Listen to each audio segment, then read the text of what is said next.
The wind came in low, hot and whispering, like it had secrets it wasn't sure it should tell. It carried the scent of parched earth, iron dust, and something faintly sweet, like mesquite flowers caught in morning. Over the town of Willow Creek, the sun hovered in that cruel stretch of sky that made men squint and silence horses. Willow Creek wasn't much. A row of buildings too stubborn to fall over, a saloon with rusted hinges, a general store where the nails were kept behind the counter like treasure, and a chapel, whitewashed, leaning slightly east from years of wind, and alone at the far edge of town, where the land dipped toward the arroyo. On that day, its doors stood open like an offering.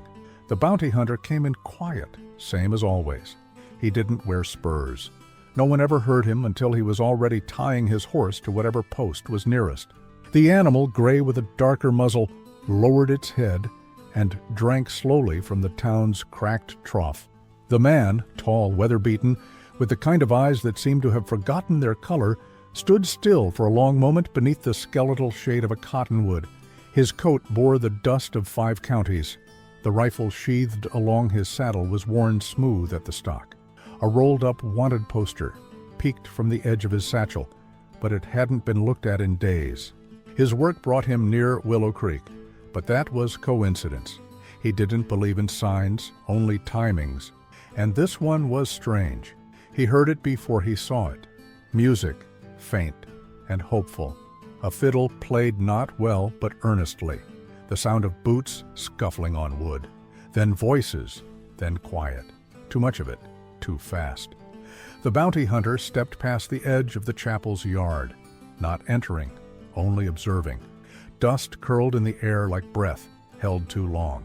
Inside, white ribbons hung limply from the pew ends. A few townsfolk had gathered, now shifting awkwardly in their seats.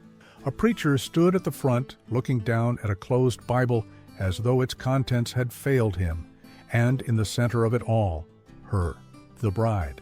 She wore white, not the brilliant kind, but the soft, yellowed white of a dress kept carefully over time. Her veil had been taken off, held now in her left hand, fingers trembling just enough to catch the light. Her hair was pinned, though a strand had come loose in the heat, curling against her cheek. Her boots, hidden beneath lace, were stained with the dust of the walk from her father's wagon. But there was no groom. Only a space where he should have stood, an echo of a promise not kept. She didn't speak, didn't fall, just stood there, watching the empty air like it might apologize. From his shadowed place beyond the doorway, the bounty hunter tipped his hat lower, not to hide, but to respect what he was witnessing. Grief without spectacle, grace in humiliation. The fiddle player lowered his instrument. A cough came from the back row. Then nothing. The preacher whispered something to her. No one heard it, and she gave him a single nod. Then she stepped down from the altar, not hurried, not ashamed, like someone finishing a ceremony no one else understood. Out in the heat, the chapel behind her, she stood alone. He watched her pause near the well, hand still holding the veil. Her back to the town, she stared out across the open land like she might take a step and disappear. Her dress fluttered in the warm wind. A dog barked far off, once. He moved before he had a reason, crossed the dirt with slow, deliberate steps. Not to comfort, not to fix. He knew better than that. Just to be near should she need the shape of another person in the vast, uncaring world. She turned her head as he approached. Her eyes were blue, not bright but pale and tired, like smoke after a fire. She didn't flinch, didn't ask why he was there. He said nothing, only held out a dented canteen. Water sloshed inside. She hesitated, then took it, sipped once, looked at the horizon. "You headin' somewhere?" she asked, her voice hoarse from the heat or the waiting. He nodded. "Far?" He shrugged. "Far enough." She looked down at her dress, now stained and heavy with dust. Then back toward the chapel, where people had begun to file out without speaking, like they were afraid to disturb something delicate and unfinished. "I ain't got much," she said. The bounty hunter gave a quiet grunt. A small sound, but in it was understanding. She studied him for a moment. "But I got no reason to stay." Neither did he. He turned, started toward his horse. She didn't move. But when he reached the saddle, he looked back, and she was there, walking slowly toward him, the veil still wrapped in her hand like a farewell to a life that never started. The wind picked up, scattering petals from the chapel's empty doorway into the road like snow that had forgotten how to melt. She mounted behind him without another word. And together they rode, not fast, not urgently, but steadily, out into the sun-bleached land where names didn't matter and the dust covered everything, even sorrow. The morning after they left, Willow Creek broke slow and gold, the kind of light that feels like it's thinking things over. No clouds, no bird song, just the sound of hooves over dry ground and the whisper of the wind moving through the grass like fingers brushing over old skin. They hadn't said a word since she climbed up behind him. He didn't ask her name. She didn't offer it. Names were things townsfolk clung to. People like them, people leaving things behind. New names could turn to burdens fast. She held to the back of his coat like someone steadying herself on a moving train. Not tight, just enough to remind herself the ground wouldn't drop out from beneath her again. Around noon, they reached a plateau where the land opened wide and empty, like a breath finally let go. The prairie ran in all directions, broken only by low buttes and dead trees, long since struck by lightning and left like bones. The sun was merciless, its heat pressing down on their shoulders and sucking the moisture out of their mouths. He reined the horse to a slow halt beside a cluster of boulders. A small patch of shade clung to the western edge. "You need to walk some," he said finally, voice like river stones. She slid down without answering. Her dress snagged on the stirrup, tearing near the hem. She didn't look down, just stepped aside and leaned against the rock, breathing in the silence. The bounty hunter dismounted, stretched his back with a grunt. He pulled out the canteen and handed it to her again.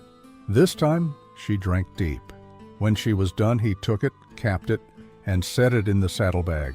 "You follow every girl gets left at the altar?" she asked, her voice dry but not bitter. He didn't smile, just shook his head once. "Well," she said, wiping sweat from her temple, "guess I should thank you for not asking why."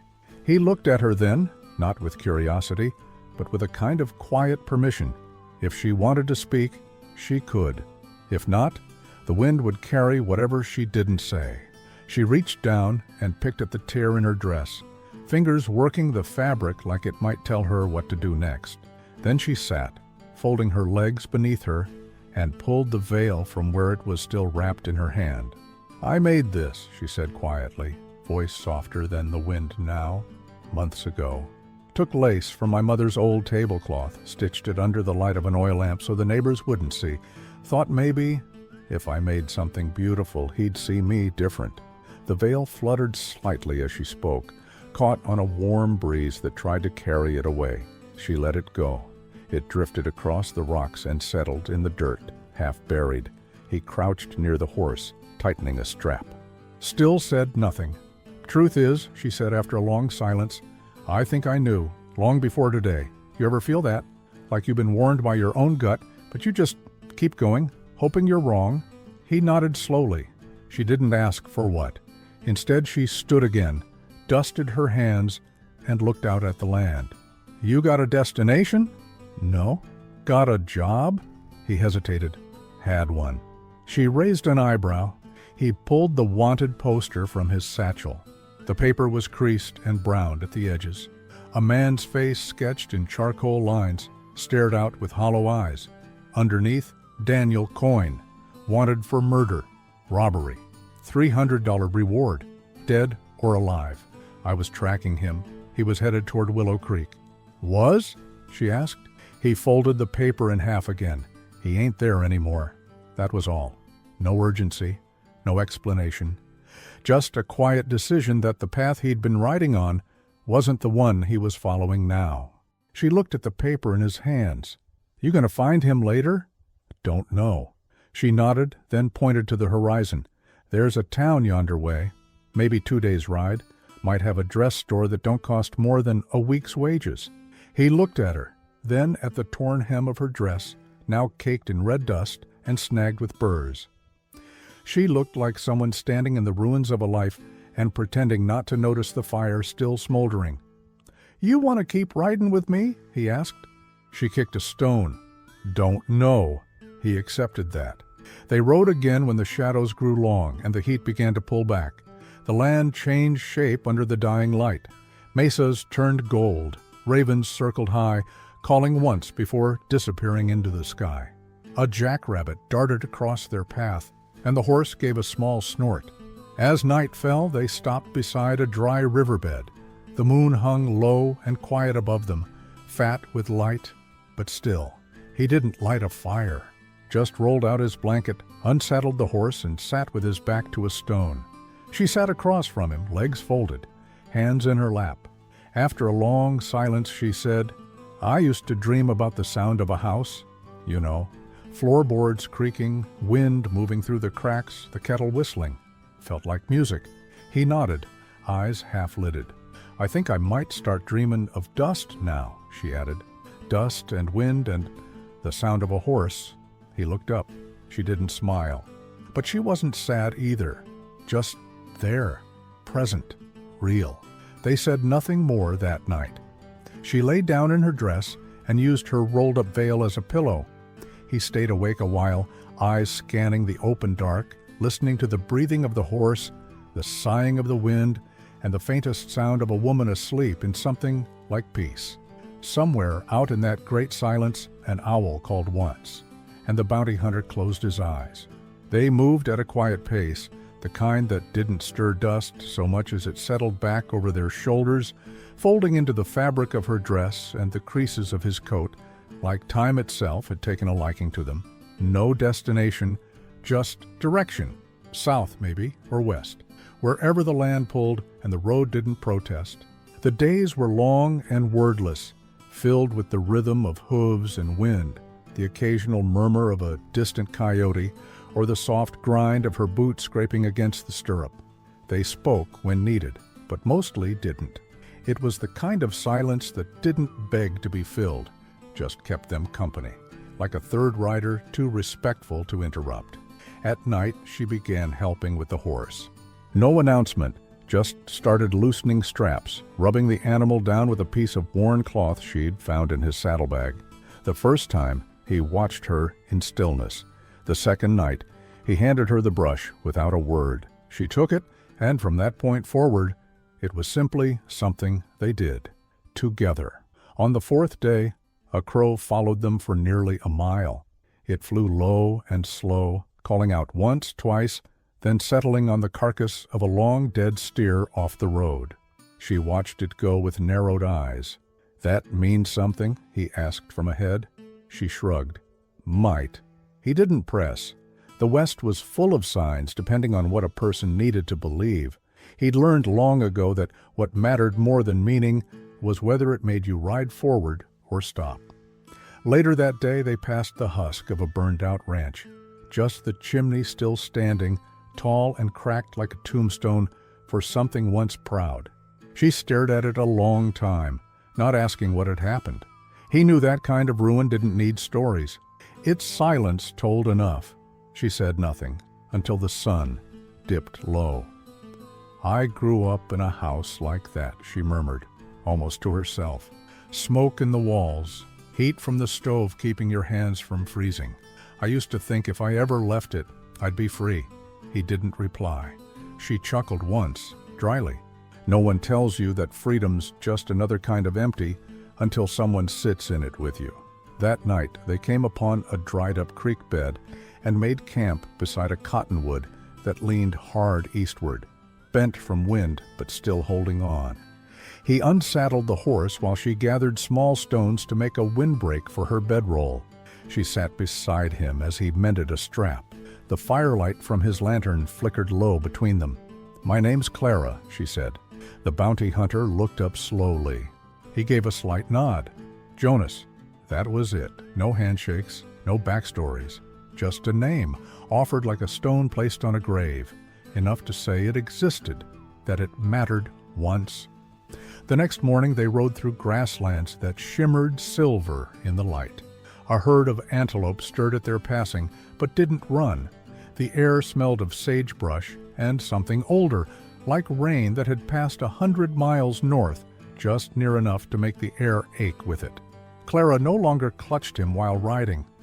She sat straighter now, holding the cantle with one hand and squinting into the wind, with the expression of someone learning the language of open places. Jonas watched her once, as they crossed a shallow basin. Her dress, faded now to a pale beige, caught on the wind, flaring slightly at the hem. Her boots, still scuffed, rested steady against the saddle. There was dust on her face, in her hair, along her collar. But she wasn't the same woman he saw walk out of that chapel. She wasn't waiting for something anymore. Around midday, they stopped by a cluster of wind-carved rocks. He unslung his rifle and checked the chamber. She sat nearby, legs drawn up, and chewed slowly on a strip of jerky. "You ever use that?" she asked, nodding toward the gun. He paused. "When needed. You think you'll need it again?" He didn't answer right away, then said, "Always best to assume yes." She stared at the rocks for a long moment. "I think I'd shoot someone," she said, "if they tried to take this away from me. This space, this quiet, this chance." He didn't respond, just looked at her a moment, then turned back to the rifle, cleaned the sights with a cloth, and returned it to the saddle. That night a mule deer wandered near the camp. It stepped softly into the edge of the lantern's glow, eyes like polished river stones. Clara froze mid-motion, a piece of bread halfway to her lips. Jonas stayed still, as stone. The deer blinked slowly, then it lowered its head and moved on, vanishing into the darkness like it had never been there at all. After a while, Clara whispered, "You think it knew us?" Jonas looked toward the dark. "I think it didn't mind us being here." She nodded. That seemed enough. They bedded down beneath stars that spilled like salt across a black table. The moon was new, a barely there sliver, letting the dark feel fuller somehow.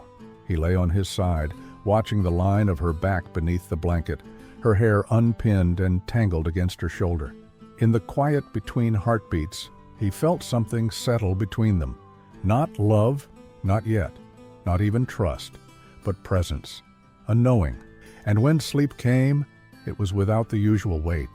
The rain came without warning, soft at first like a whisper against cloth, then heavier, until the land itself seemed to sigh beneath it. It was the kind of storm that didn't belong to summer, not out here, where dry spells lasted longer than most promises. But it came nonetheless, carving a slow-moving veil across the plains, soaking through coats and silence alike. By the time they found shelter, the horse was slick with sweat and rain, its flanks heaving. Clara's dress clung to her legs, torn now almost to the knee from burrs and long rides. Her hair, once carefully pinned, was a wild tangle, plastered to her temples. Jonas spotted the outline of a way station just as the worst of it began. It stood on a slight rise, barely visible through the curtains of water, a squat stone and timber structure that might once have been a stop for mail wagons or stagecoaches. One shutter hung askew on rusted hinges. The door sagged but held. He dismounted, helped Clara down without a word. They led the horse beneath the lean-to on the side, where old beams offered enough cover to keep the animal from shivering. Then they stepped inside. The way station smelled of old smoke, wet wood, and dust, too stubborn to leave. A hearth crouched against the far wall, blackened but intact. The roof leaked near the back corner, but a pile of old canvas tarps helped hold the worst of the water off. Clara moved through the room slowly, eyes tracing the shapes of the forgotten. A rusted lantern, a broken crate, an iron pot still hanging from a hook in the fireplace. She touched things gently, like the place might remember being alive if someone showed it kindness. Jonas knelt by the hearth, ran a finger through the ashes. Cold, long dead. Still, he found a few dry sticks beneath a shelf. Clara watched him work, his hands practiced and unhurried. A flame caught. Its light bloomed orange, dancing shadows up the stone. He added wood slowly, coaxing warmth into the air. The silence between them wasn't the kind that demanded conversation. It was the silence of a shared roof, a shared fire. That was enough. She moved to a low bench, sitting with her arms around her knees, steam rising from her wet sleeves. He glanced over, then reached into his satchel and pulled out a faded wool blanket. He held it out without looking directly at her. She took it, pulled it around her shoulders. Her lips were slightly blue. Still, she didn't shiver. "I imagined my wedding night," she said after a long pause, voice flat. Not the dress or the groom, just the quiet afterward, waking up beside someone who stayed. Jonas stared into the fire. "I think I only ever wanted that," she said. "Someone who'd still be there when the storm came." The logs cracked, sent sparks drifting upward. He didn't say anything. But after a while he took off his coat, heavy and soaked through, and laid it near the fire. He offered her the saddle blanket next, and she accepted it without speaking. She found the tin locket in the morning. It was in the ashes, half buried beneath soot and time. Oval-shaped, scorched at the hinge. She cleaned it gently with the edge of her sleeve, opening it with the tip of a fingernail. Inside, no picture. Just a pressed violet, long turned to dust, and the faint outline where something once was. She didn't ask whose it had been, didn't wonder aloud who sat before that same fire, clutching it like it meant something. She simply held it in her palm for a while, then tucked it into her pocket, like a talisman. Later, Jonas stitched the torn hem of her dress. She'd handed it to him without ceremony, while he was patching a tear in his saddle. No word passed between them as he worked, just the sound of thread pulled tight, the rhythmic flick of a needle through fabric. When he handed it back, she met his eyes. There was a pause, long, unhurried. Then she turned, stepped outside, and stood barefoot in the morning sun, steam rising from the wet earth around her. The world had changed during the night. The rain had carved rivulets through the dust, left the land clean and strange. The air smelled of wet sage and iron. A breeze stirred the grasses in lazy waves, and birds called again from somewhere distant, cautious but returning. He came out a minute later, coat slung over one shoulder, watching her. She was facing away, looking out toward the horizon, her bare feet sunk slightly into the soft ground. The dress, mended, still bore the stains of her journey, but it no longer hung heavy. It fit her now like something earned. She turned to him slowly. "Let's go," she said. He nodded, mounted the horse, then reached down. She climbed up behind him with practiced ease. No hesitation now, no glancing back. They rode past the way station without looking over their shoulders. By midday the sun was high, and the road stretched on, unchanged. But something in their rhythm had shifted. She no longer leaned on him. She sat upright, the reins resting loosely in her hand. He'd passed them to her that morning, without ceremony. For the first time, he let her guide the way. They passed no other riders, no towns. Only a hawk wheeling overhead, and a windmill in the distance that turned without purpose, creaking faintly in the breeze. The sky above them was a great blue stillness, and beneath it, their shadows moved as one. In the distance, the land folded gently into hills, and she led them toward them without needing to ask why. The place they were going had no name, but the silence that moved with them had grown warm. The land turned soft where the hills began, rolling, golden, and scattered with dry wildflowers that had survived the summer by sheer will. Sage and rabbit brush stretched to the horizon, humming beneath a breeze that spoke with fewer teeth now. It was a quieter west here, less carved by man, more shaped by time. They rode until the light grew long and the sky spilled orange behind them. The horse walked slow, not from weariness, but because there was no urgency left in either of them. They weren't running anymore. They weren't arriving, just continuing. Jonas pointed with his chin toward a dip in the land where a stand of willows gathered around a narrow pond. The water, shallow and still, reflected the sky as if holding its breath.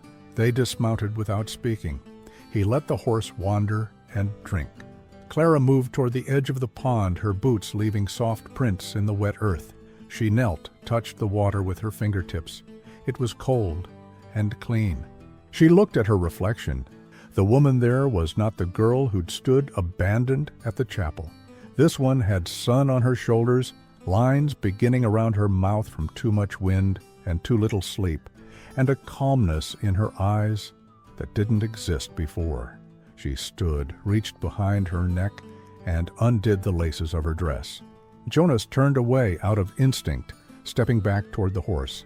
But he didn't leave. He just gave her the space to do what she needed.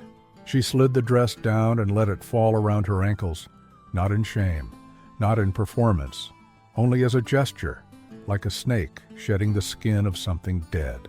She walked into the pond bare and unhurried. The water rose to her knees, then to her waist. Her breath caught as the cold reached her chest, but she moved forward anyway, until the water took her whole shape, save her head. She stood there, eyes closed, letting it hold her. No words, just the sound of the wind through the willows. Jonas waited at the edge of the clearing, watching the sun dip lower. A pair of birds passed overhead. The horse nickered softly behind him. When she stepped out, her skin shimmered in the dying light, droplets clinging like small stars before rolling down and vanishing into the dust. She didn't reach for the dress. Instead, she took it in both hands and walked to the willow nearest the pond, a tall, bowed thing with limbs that seemed to weep without sadness. She found a low branch, hung the dress there, and let it sway. The wind took it gently, lifting the sleeves as though trying to remind them of flight.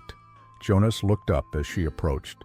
She wore his blanket, wrapped loosely around her shoulders. Her hair was dripping, her feet were bare, but there was a certainty in her walk now, like she had stepped into herself at last. He didn't ask why she left the dress behind. He didn't need to. They ate the last of their dried meat that night, seated side by side on a fallen log. The fire they built was small, meant more for the comfort of watching something glow than for warmth. He cleaned his rifle again, though it hadn't seen use. She traced the locket with her thumb, the one she'd found in the ashes days earlier. She didn't open it now, just kept it in her hand, letting it warm against her skin.